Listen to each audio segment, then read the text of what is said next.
Tu as une idée de business, de projet ou même de contenu, mais quelque chose te dit que ce n'est pas encore ça. Aujourd'hui, je te partage 3 signes révélateurs que ton idée n'est pas encore prête. Et surtout, comment la transformer en quelque chose de solide rapidement. Premier signe, si tu as besoin de 5 minutes pour expliquer ton idée, c'est qu'elle n'est pas claire. Une idée forte, c'est une idée simple. Si ton meilleur ami te demande c'est quoi ton projet, tu dois pouvoir répondre en une phrase percutante. Par exemple, ben, en fait, je veux créer une plateforme qui aide les gens à mieux gérer leur temps, mais aussi à améliorer leur productivité. Puis, il y a un système de coaching intégré. Et bien, ça, c'est pas la bonne façon. La bonne façon, c'est j'aide les entrepreneurs débordés à gagner 10 heures par semaine grâce à une méthode de gestion du temps sur mesure. Tu vois la différence? Et comment renforcer ça rapidement? Eh bien, prends 10 minutes, pose-toi cette question. Quel challenge je résous? Pour qui et quel résultat je produis? Ensuite, écris une phrase, une seule, et teste-la sur 3 personnes autour de toi. Si elles comprennent immédiatement, c'est bon. Sinon, reformule.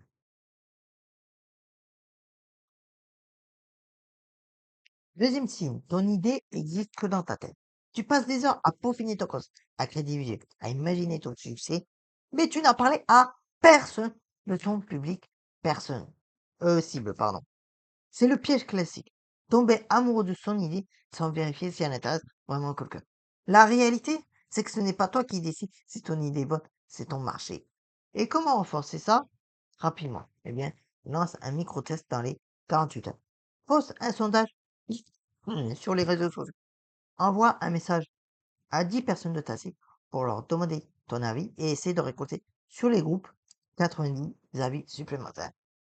Et pour ça, tu peux créer un mini formulaire Google Form avec 3 questions clés. Les questions à poser sont par exemple, as-tu déjà rencontré ce problème? Comment le résous-tu actuellement?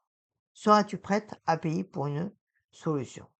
Si tu obtiens au moins 7 oui sur 10, ton idée a du potentiel.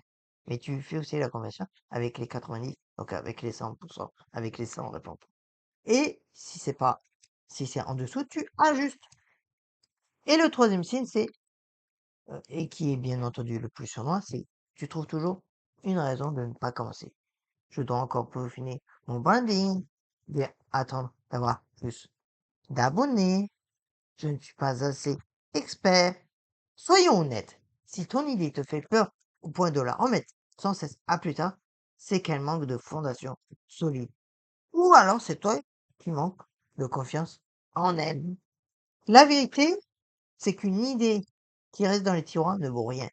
L'exécution, c'est ce qui fait la différence. Et comment renforcer ça? C'est tout simple.